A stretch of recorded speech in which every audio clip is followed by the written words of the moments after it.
It's a blessing to see my darling boy has attained a position I always knew was his due, and for which I pinched myself to educate him. Little Brian is a darling boy, and you live in great splendor. Your lady wife knows she has a treasure she couldn't have had had she taken a duke to marry her. But if one day she should tire of my wild Redmond and his old-fashioned Irish ways, or if she should die, what future would there be for my son and my grandson? You have not a penny of your own and cannot transact any business without the Countess's signature.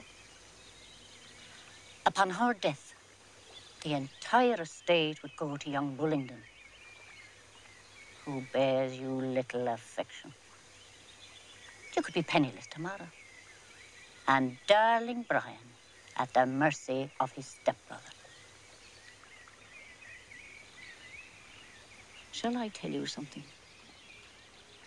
There is only one way for you and your son to have real security. You must obtain a title. I shall not rest until I see you Lord Lyndon. You have important friends. They can tell you how these things are done. For money, well timed and properly applied, can accomplish anything.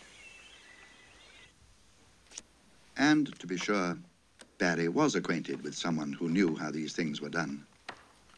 And this was none other than the distinguished barrister and former government minister, Lord Hallam, whose acquaintance he had made, as he had so many others, at the gaming table.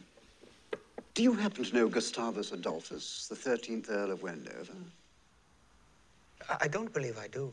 Well, sir, this nobleman is one of the gentlemen of His Majesty's closet, and one with whom our revered monarch is on terms of considerable intimacy. In my opinion, you would be wise to fix upon him your chief reliance for the advancement of your claim to the peerage, which you propose to get. When I take up a person, Mr. Lyndon, he or she is safe. There is no question about them anymore. My friends are the best people. Oh, I don't mean that they're the most virtuous, or indeed the least virtuous, or the cleverest, or the stupidest, or the richest, or the best born, but the best. In a word, people about whom there is no question. I cannot promise you how long it will take. You can appreciate it is not an easy matter. But any gentleman with an estate and 30,000 a year should have a peerage. So I looked round, and there, standing behind me, was a total stranger. So I looked at him, and he said to me, "Excuse me, sir, could you tell me, is Lord Wendover alive or dead?" I was so astonished I couldn't think of what to say. Then I became a bit angry. And so I said to him, "He's dead." The striving after this peerage was one of Barry's most unlucky dealings at this time. He made great sacrifices to bring it about. He lavished money here and diamonds there. He bought lands at 10 times their value and purchased pictures and articles of virtu at ruinous prices. He gave repeated entertainments to those friends to his claim who, being about the royal person, were likely to advance it. And I can tell you, bribes were administered, and in high places too.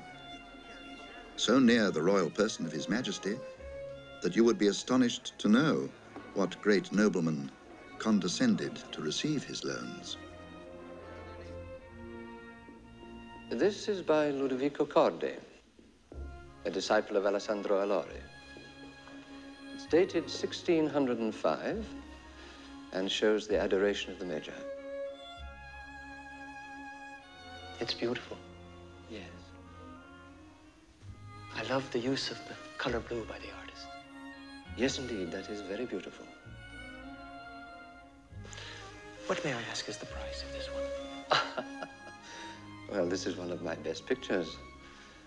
But if you really like it, I'm sure we can come to some arrangement.